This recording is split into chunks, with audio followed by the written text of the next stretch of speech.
Have you ever tried calming down your child in the middle of a temper tantrum? If you have, you would know what I'm talking about.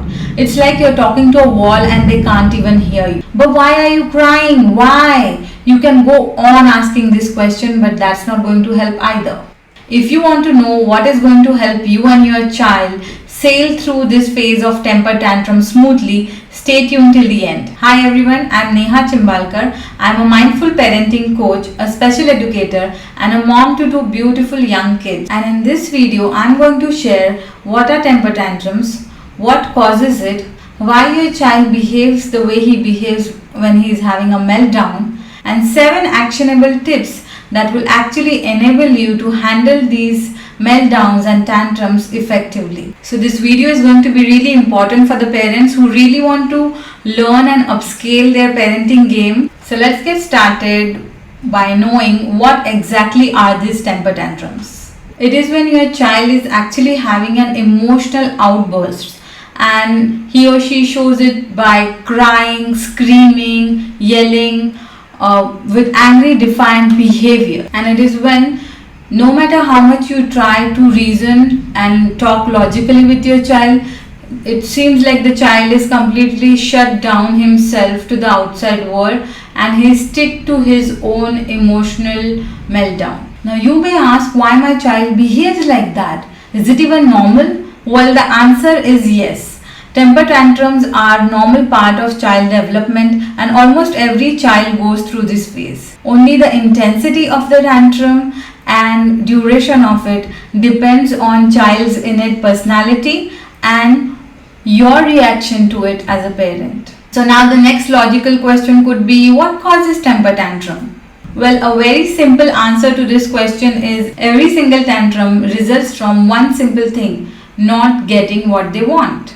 For younger toddler in between the ages of 1 and 2, the temper tantrum often stems out from trying to communicate their need for diaper change, sleep, or hunger. But what they lack is essential language skills to express their needs, and that's why they feel frustrated and throw a fit. For little older toddler in between the ages of 3 and 4, temper tantrums are more of a power struggle. At this age, children become a bit more independent than before. They are able to do a few things on their own and they are aware of their needs, desires and wants. And what they want to do is they want to assert their wants. And they feel frustrated and agitated when others around them don't comply. As for preschoolers, even though they have developed essential language skills, it doesn't mean that the temper tantrum phase is over, as they're still learning to cope with huge emotions on their own. So even a small disagreement can turn into a full-blown emotional turmoil. And here's a very important piece of information that many parents don't know about. The crucial part of our brain that helps us regulate strong emotions, that is our prefrontal cortex, the logical brain, is still not fully developed in these early years. That means your child is capable of feeling strong emotions, but they do not have ability to deal with those strong emotions effectively. Now that we know that temper tantrums are normal and essential part of child development, and they cause because of various factors like underdeveloped prefrontal cortex, lack of language and communication skills. So it is very important for us parents to know that it's not a reflection on you as a parent. And we also should know that children do not opt for temper tantrum. So though they don't intentionally throw a temper tantrum, they don't choose that kind of a reaction, they don't enjoy it. Actually, temper tantrum is something that is outside of a conscious control of a toddler. So in simple word, when a young child is overwhelmed by these intense emotions, their brain is not able to strike a rational control. And that's when the physiology steps in to help strike a balance by releasing these strong emotions, their anger, frustration, agitation through tantrums and meltdowns. Now let's move on to the part where we get to know what should you be doing to handle these temper tantrums effectively. So one simple tip before we head on to the techniques is that every temper tantrum should be handled differently depending on why your child is upset. The first one is stay calm. So it's more than a technique, it's kind of a ground rule. You want to stay calm and focused and provide your child that comfort of calmness so that your child actually feels the comfort to let out his strong emotions when you are around. Remember, you are your child's role model. In the way you handle your intense emotions, your disappointments, your anger, your child is actually learning from it. So you want to model it right, that you can stay calm even when the situation is not favorable. So when you stay calm through these trying times, you are essentially modeling the right kind of a behavior. You see, the child is actually trying to connect with you through this tantrum. So you, by yelling or shouting, the child is only try and match with you by screaming, yelling and crying even more. So that kind of a situation is not helpful for either of you. Neither your child is going to learn anything nor you are going to feel good about it. So staying calm and staying firm on what you are saying is actually a very important ground rule or very important technique that parent must be using while going through this phase of temper tantrums. The second most important thing that you could do is keeping them safe. When your child is going through a meltdown, make sure you keep them in your sight and remove all the dangerous objects away. If you think your child might hurt himself or others, consider holding your child into a firm hug and, if need be, move him to a quieter and calmer space, maybe into a different room along with you. The next one is comfort. Like I said before, each tantrum should be handled differently depending on why your child is upset.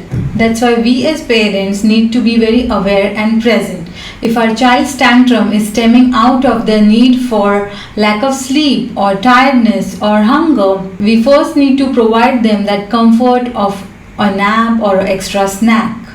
Now this is different than giving in to child's demand. Just like adults, if the basic needs are taken care of, it is less likely for a child to have a tantrum. The next technique that you could use is distraction. So if you sense a tantrum starting right before it becomes a full-blown emotional turmoil, you could actually use that moment before and redirect your child to a new activity. Distraction is a very powerful yet easy tool. If you sense a tantrum start before it becomes a full-blown emotional turmoil, you could actually distract your child. You can point out something interesting or just engage your child into a new activity. The next technique that you could try is ignoring the tantrum. So if you know for a fact that the tantrum is happening only to get your attention, your best response to it should be ignoring the tantrum. If you give attention at that point of time, you're essentially rewarding that behavior, the tantrum behavior. That means you're teaching the child that if they want your attention, throwing a tantrum is the way for it, and that is definitely not something that you want to teach them. What you could do instead is give positive attention. So throughout the day, whenever the child is doing what he is supposed to do without being told, make sure you acknowledge that and let your child know that he is being kind, he is being helpful, he is being considerate, and that's how the child will learn that his positive behavior is actually something that you pay attention to and not the tantrums. The next one is offering alternatives. Now this is very situational and subjective technique, and it is definitely not to be used very frequently. So how do you use this technique? If you sense that there is going to be a tantrum, consider providing an alternative. For example, if your child wants to, climb over something like a cupboard, right? And that is definitely a no-no. It's a safety hazard.